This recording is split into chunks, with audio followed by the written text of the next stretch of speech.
Just want to thank everybody for coming, all you guys at the Coral Marina that made it tonight.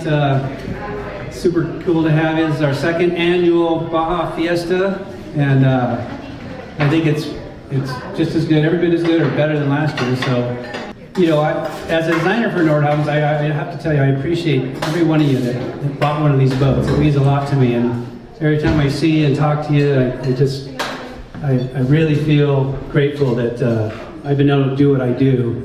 All right, so we have sponsors here tonight, which is awesome. We appreciate these sponsors. We have Baja Novel, we have Roberto, who's a silver sponsor. We have Marina Coral Escondido with Enrique and Javier, who are gold sponsors.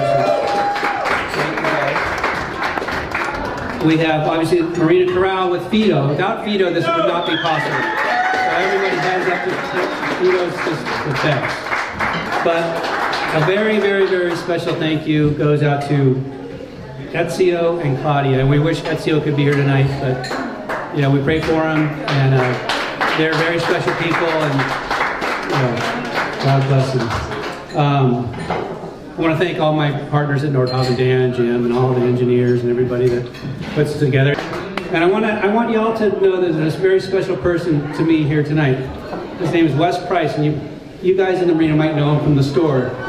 He runs the store there, and Wes, I'm trying to keep it short, he gave me my very first job as a 14-year-old knucklehead working in a surf shop. With that, let's everybody have a great dinner and enjoy the rest of the evening, and thanks for coming, and we'll do it again next year, hopefully.